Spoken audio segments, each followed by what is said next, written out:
The show started with a tag team match between Bullet Club's Ace Austin and Chris Bay versus Trey Miguel and Laredo Kid, and the result of this match was Bullet Club defeated Trey Miguel and Laredo Kid by pinfall.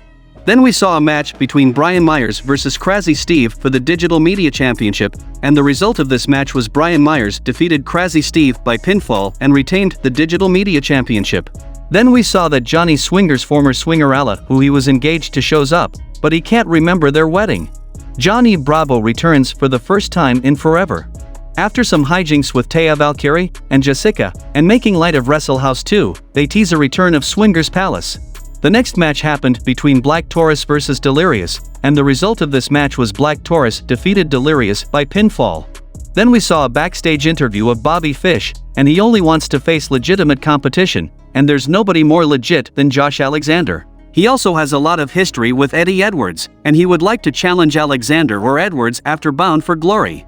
Then, Honor No More comes to celebrate their victory, which happened at Victory Road, and Eddie Edwards said they proved exactly what Honor No More is capable of, and that he can beat Josh Alexander. Matt Taven takes the microphone and says Impact has done nothing for them. He said management is a bunch of Melvins because the tag titles now belong to the OGKs. That wasn't a fluke, it was pure talent, and come Bound for Glory, Edwards is going to pin Josh Alexander again.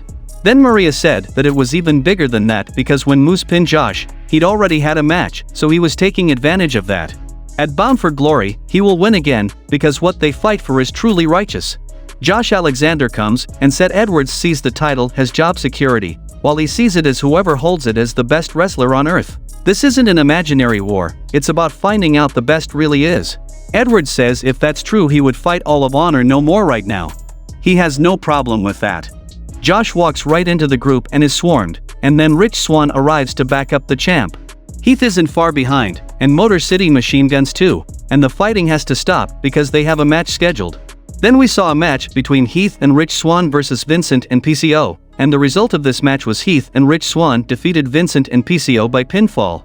Then Sami Callihan said to Scott that he had so much fun at Victory Road he wants another triple threat with Moose and Steve Macklin. Scott D'Amore says that he's such a pain in his ass that he will give him the next best thing, which is a singles match between Macklin and Moose with him as special guest referee. In the main event, we saw the Monsters Ball match between Masha Slamovich versus Alley Catch, and the result of this match was Masha Slamovich defeated Alley Catch by pinfall with a snowplow into thumbtacks and cut up soda cans, and the show goes off the air.